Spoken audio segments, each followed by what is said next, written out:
Hey everyone, welcome to the horror show. I'm Cecil Laird. I'm Marcia Parker. I'm Fuego here. And I'm Freddy Krueger.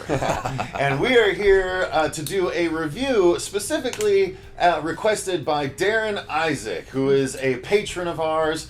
We do love our patrons. The link is in the description box down below. For all of you guys that support the channel, thank you very much through Patreon. If you want to, please click that link and you can do so. But we just got done recording a commentary for this movie, which because we had to rewatch it for the review anyway, we figured we'd just do a commentary for you guys, and we were lucky enough to be joined by the Dream Master himself, Mr. Fred Krueger. You are all my children now. So he is here to stick through on the review as well. So we're going to do this like we normally do. We'll talk about our overall thoughts. We'll talk about the story, the acting, the effects, the music, everything like that in turn. So I'll start off saying this movie is still amazing. We were just talking before we started recording how it still absolutely holds up. Here it is, 2018. The movie came out in 1984, and it is still so damn good. I can't believe how good it remains. It's still not my top nightmare movie. It's definitely in the top 5 for me, but it's not my favorite, but it is still so good for being the first. It's unbelievable to me. Marcia, your thoughts? I love this movie. It was one of the movies that really grabbed me into horror, even though when I first watched it, I didn't get to see the whole thing, but it was just a taste to know that this was the genre for me. And it's been a while since I've watched the whole thing, and rewatching it, I just kept getting sucked in because it's just great storytelling, great acting, even the editing on it just really is. It's just, you can't find another movie even today that is able to bring you in and out of a dream world without telling you you're going in and out of the dream world. And I think we made numerous comments about that, and it's just super impressive. Fuego? Yeah, man, this holds up splendidly, as I was saying at the end of the commentary. It doesn't feel dated like a lot of 80s stuff. And Freddy is my favorite slasher by a large margin. Easily. I mean, he has the most personality. I just can't go with the stoic, Jason and Michael guys. It's just not as intriguing for me. And plus, since I was plagued with nightmares, Fred, as a kid, many of which had you after I, caught the end of this film on syndication as a kid. There's nothing scarier than something that can kill you in your dreams where you're your most vulnerable, and this holds up splendidly. So, props to you. You did something iconic and timeless, man. You're welcome. So what are your thoughts on it, having rewatched it this time? Well, it's been a while since I've seen it too, but there's nothing like the original for me, and I have to be honest, this is my favorite of the Nightmare on Elm Street series because, like I was saying when we were doing the commentary, Wes really hit on something primal that affects every one of us on a very primal level. Everybody has to sleep, and as you guys were saying before, you're never more vulnerable than you are when you're asleep, and so the idea that everybody has to sleep at some point, and when you go to sleep, you will have to face Freddy. I find that to be absolutely terrifying. Even as, at the Dream Demon myself, I find that to be terrifying.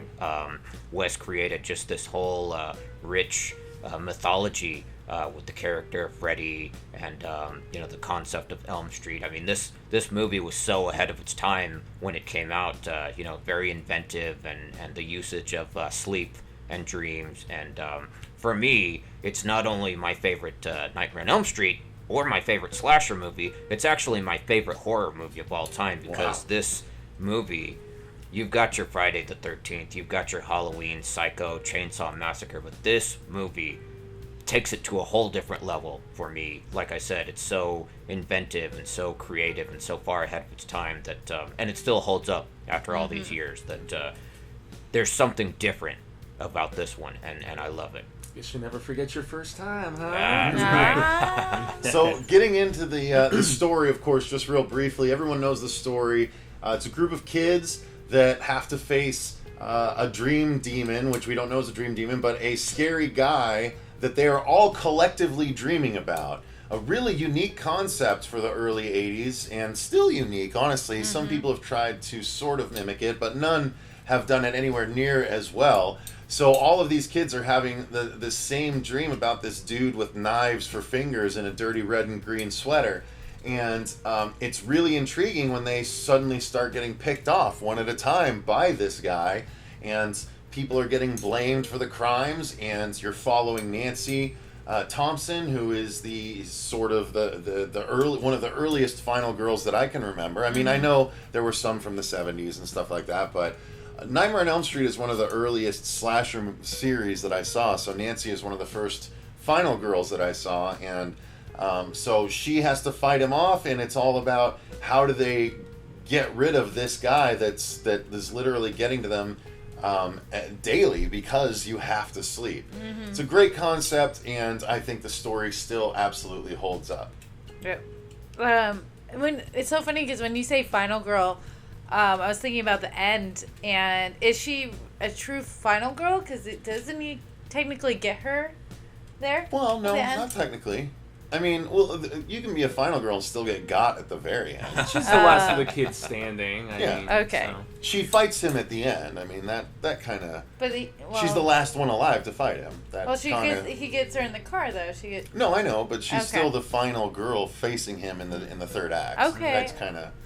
I feel like she would have to be...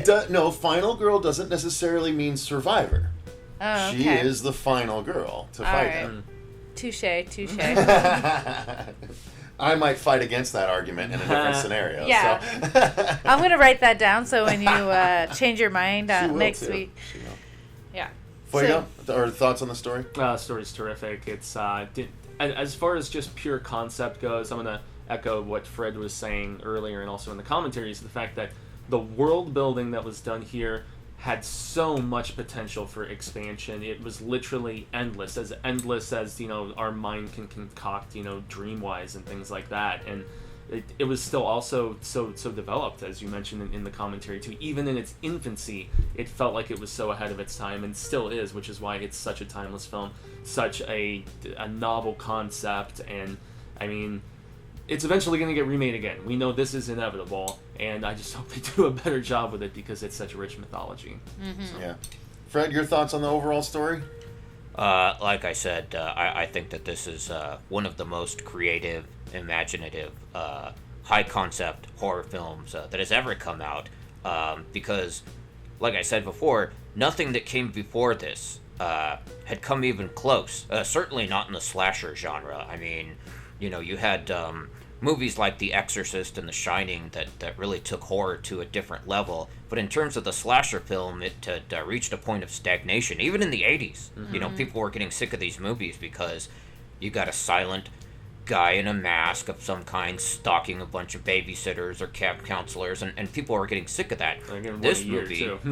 This movie took it to a whole nother level and managed to be almost Grecian in the way that it dealt with thematically some of these story elements. It feels almost like one of the Greek tragedies, more so than it does a horror film. So I love the story. I think it's great. It's timeless. And, there are the familiar tropes.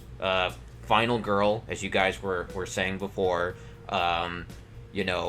stalking young people. But, again, there's so much imagery and mythology behind it that for me it's in a totally different category of its own. Oh, I agree on that too, especially because the stalking of the young people actually has a purpose and a reason in the Nightmare on Elm Street movies, whereas all the other, the Halloweens, the Friday the 13th also has a reason, right? Because he's going after the counselors for being negligent. Freddy's going after the kids of those that murdered him, so there's actually a good reason for him going after the kids as opposed to just random people. So I always did like that. I agree. I think that's a great thing to point out there. And the Halloween franchise is retconning their reasoning for killing. Yeah, for the second time. Yeah, really. But talking of the acting and everything, it still stands out as really good. All the kids, even though they might look a little bit older than perhaps they should, they all act like good high school students. The mom, especially Nancy's mom, was tremendous in her concern and drunkenness. John Saxon, I think, actually did a great job as a detached police officer father. I thought the acting in the film was tremendous all the way around. Yeah, I think everybody did a great job, and it still holds up. You know, when you look back at some of these older movies, you kind of joke and laugh, and you're like, haha, this guy's an idiot, or why is she doing that way, and it's just not as believable. But I feel like everyone played their part, and they played it well, and nobody brought me out of the movie while I was watching it. There wasn't anything that made me really just go, oh, well, like, that doesn't feel right, maybe they should have played it a different way. Like, I think they did an excellent job, and you know you did a great job when you're not jarring people out. Yeah, I felt of the 4 main kids that Johnny and Heather really felt more like genuine teenagers to me than the other 2. I even think the other 2 look older than the both of them. They definitely look more like early to mid-20s, like college student level, whatever. But that I almost saw Heather's performance in this in a new light a little bit, like just how great she was in this. Not that it wasn't something I wasn't cognizant of before. There wasn't like an unaware factor, but I was just, I don't know, so much more impressed than I think I normally would be. And obviously, your stand-in in this being Mr. England, he did a hell of a... England. he did a good job for what it's worth. Yeah, even though he was able to, take you as a character and expand on it a little bit with more personality as stuff went on. Once again, laying that groundwork of just a fearsome presence and the emoting of just just the smiles and just the body language and things like that, the sheer menace. You weren't trying the comedy bits just yet, and you were genuinely scary as hell in this movie. His representation. He did a kind of a comedy bit when he was like, "Save me from Freddy." That's a little bit of comedy there was foreshadowing, I guess, of the humor that you possessed. Right. Well, we noticed in the early screenings of this film that the audience did react positively to what funny parts there were, and so I kind of pitched it to Bob Shea as the movies went on. Hey, like I said, I used to do stand-up. How about you let me try some of my one-liners in there? And it took some convincing, but eventually, I got him on board, and the movies did get a little funnier as time went on. Maybe a little too funny, but that's why we dialed it back for New Nightmare. But I still felt like you were almost more serious in Freddy's Revenge than even in this one. Oh, yeah. And for the record, like I said during the commentary, I actually quite like Freddy's Revenge. It's very underrated, and you do still get to see evil Freddy. If you're a fan of evil Freddy, no humor at all, just pure evil, terrorizing these kids. I enjoy that quite a bit. The bus scene at the beginning of 2 is one of the all-time best Freddy scenes ever, honestly. Let's move into the effects and the sound. The last couple things to talk about. The effects are quality. I mean, there's the stretchy arms effect, which is really cool. There's obviously the 4 razors cutting effect, which is really cool. There's dragging her, the rotating room effect used twice to great effect. I mean, there's so much great stuff that is classic horror cinema to talk about with this film. And it all, again, because it was steeped in practical, because it was actually a rotating room spouting actual blood, or not blood, but actual red fluid, it makes all the difference as opposed to doing a digital version of all this crap. That's why you can watch this now 34 years later and still have it hold up to be tremendously amazing. I agree. I feel like if they were using CG effects to do those moves, you wouldn't hold up. It wouldn't be where it is. Even though there was that with him going through the bars at the jail, that was really impressive for that time. It still holds up, that little bit. Yeah, but I'm really glad it was heavier in the practical, because that is what I feel really makes these movies, is that it feels real, and it feels like you get that spray of blood in your face and whatnot. So I think that was good, and the sound you're talking about those, just even, I'm not even just talking about the musical cues, but like just the sound of his knives clinking, or just those little tidbits that let you know like he's there, even though you can't see him, but you feel his presence. I think they did an excellent job doing all of that, putting it all together. You don't get well-rounded movie like you do get with this one. Right. So. Yeah, for score, I have to echo sentiments I said during the commentary. This is that little like twinkly kind of bum bum. It's as iconic for me as Twinkly dun, is a dun, good way to dun, put it, actually. Dun dun dun dun, or Psycho. It's right there, and it's one of those scores that I think goes under the radar sometimes, but yet when people hear it, click, instant, man.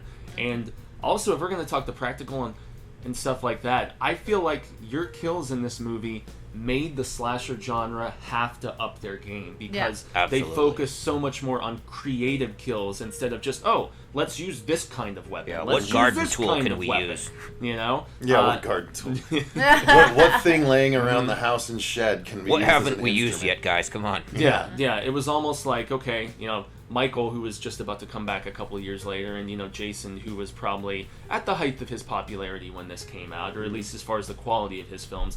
It's like they're just standing there with their dicks in their hands, kind of thing. They're like, okay, we need to really just up our game, and I think that after Freddy came around, that is when the kills got more interesting in the Friday series and stuff like that, and Chucky came right about the same time too, right? Like, and so. Yeah, I mean, as far as just upping horror as a genre, I mean, lots of things to you there for that, sir. You're welcome. So your thoughts on the effects in the score, Fred? Oh, well, I think the effects in this film are fantastic, given what they had to work with. I think that one of the most important effects that we haven't talked about is my makeup. This didn't touch on that. This entire film, this franchise for that matter, wouldn't have worked at all if it weren't for the convincing and incredible makeup effects work that was done by David Miller on this film. I mean, he is the progenitor of Freddy Krueger's look and his design, and you had other makeup artists come along later, Kevin Yeager, who improved on that design, especially in part 3 and 4, where I think that the makeup was fantastic in those films. But so much depended on being able to make Freddy look legitimately scary, because he's not like Michael Myers or Jason Voorhees or Leatherface, where he's able to hide his performance behind a mask. I had to, be able to perform with this, all these prosthetic devices on my face. And so to be able to do that and pull it off, not only convincingly, but make it scary. Because it easily could have gone the other way. One bad makeup effect, Freddy's not scary at all, and he loses all of his, ability to terrorize people. And so, that to me is incredibly important. To the success of this film and this series is the makeup effects work that was done. It's a lot of props to your doppelganger, Bobby Englund, for the way he was able to actually emote and do so much under all that prosthetic. Right. I mean, there was a lot more demanded of him than the other slashers, like you said. Well, I coached him a lot, but but yeah. So awesome. That and again, this movie has I think somewhere in the vicinity of like 80 or 85. Effect shots in an hour and a half, a 90-minute film. I mean, that was unheard of back then, and the fact that they were able to pull them all off, and that they all came off, very convincingly. I mean, there's really not a bad effect in this entire movie. It holds up so well. That was a big gamble. Especially the bit as simple as Tina's legs being picked up by nothing and dragged off screen. So effective. Yeah, everything so in this film just to me it's perfect. I love this movie. Yeah. Okay. We love it too. Just real quick, the score. What did you think of the score? Now, did you like, when you go and do your killings now, do you imagine the score playing in your head or what? Where score is concerned, I'm a big advocate of music in movies. I think that they are incredibly underappreciated, unless you're like me and you're a soundtracks buff. The music can be equally as important as the visuals in any movie. And movies, especially horror movies, they don't seem to have a score anymore like they used to. No. Nowadays, everything is just kind of ambient tones or just kind of subtle, creepy sounds, but this movie had a score. Mm-hmm. Halloween had a score. Even Friday the 13th had a score. And movies don't really have that anymore. And I think it's very effective, essential part of filmmaking. So when it comes to Nightmare on Elm Street, I think that Charles Bernstein did a fantastic job. This, to me, and again, I'm not just saying this because, I Freddy Krueger. This, to me, is still one of the creepiest and most effective scores in a horror movie because it's so simple. That minimalist, 80s synthesizer, keyboard sound, it's a little dated now, but it's, like you were saying during the commentary, you're seeing a lot of filmmakers nowadays trying to mimic that. Whether it's for nostalgic reasons or just because it's genuinely terrifying, I think that the score in this film, it works so well. You've got, Freddy's theme, but then you've also got the musical version of the song that the jump roping children sing, and gosh, it works on so many levels. So yeah, I love the score of this film, and I wish more horror films, more films in general, had scores like this one. Agreed. Yeah, I almost, when we did the Great Horror Debate and one of the questions was best score, I would have recommended this, but I knew it wouldn't have won in the crowd. So we went with the choice that we went with. But to me, I think this is one of the most distinctive and creepily ambient horror scores that exists. I mean, just the whole, like Fuego said, the almost, what did you say? Twinkle, yeah. The dreamy sort of do. Like there's something amiss. There's something awry. You're in your own space, but there's something not quite right about it. And it's such a simple, slow progression of notes and chords. I mean, it's and very similar to another one that I always think of, Phantasm. It doesn't. So good. Yeah, it's so eerie and ominous at building tension. It's like a call and response thing too, because you have the do, and then there's and then you have the background. Yeah.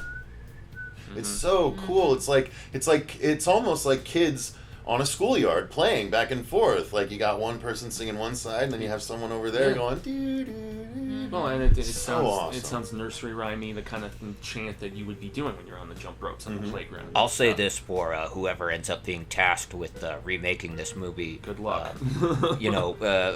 Regardless of who ends up directing it, who ends up doing the cinematography, who ends up taking up the title role of yours truly, they would do themselves a great service if they either reused the score.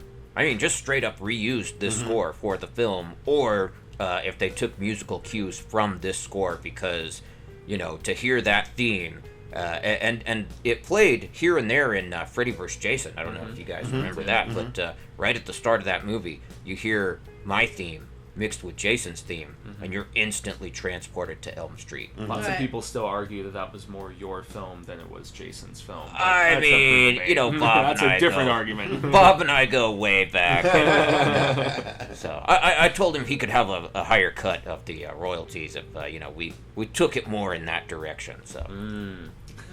You only got the agreement because you had to have your head lopped off at the end. No, but that well, and that's another thing that in my defense, I know a lot of people, some friends of mine, are Jason fans, not Freddy fans. They're Jason fans, and they insist that he won that fight. And hell no. I beg to differ because the thing about Jason is we need to see Jason up and walking around to know that he's still alive, right? So he comes up out of the lake, and you're like, oh, okay, Jason won. Well, with me, all it takes is for another kid to have a nightmare about me, and I'm back. You can throw holy water on me. You can whatever. You can slash my throat with a shard of a broken mirror. Whatever. You can kill me 100 different ways. All it takes is one kid having a dream about me, and I'm right back. So when we see me wink at the end of that movie, right? That's all we needed to know, that Freddy was still alive. So if you ask me, that was a draw. Yes. And it was done intentionally so that college dorm kids would have something to argue about until the end of time. And also, so they could have Ash from Raimi's franchise jump in the comic book. Yeah, and so much for that movie getting made. Unfortunately, I would have watched the hell out of that. Yeah. All right, guys. Missed Well, opportunity. I think we've pretty much covered as much as we can with The Nightmare on Elm Street. I am really happy that we did it this way. I can't thank Freddy enough for joining Thank you, us. Freddy. Really added a new dimension to both this and the commentary, so thank you very much. Hopefully we can get you to come back for the sequels. We'll understand if not, because there are a lot to commit to, but we will definitely give it an attempt. But for now, thank you very much for joining us. Thank you guys very much for joining us. Patreons. Thank you to our patrons for specifically supporting the show in a monetary way that, while everyone else, we thank you for the views.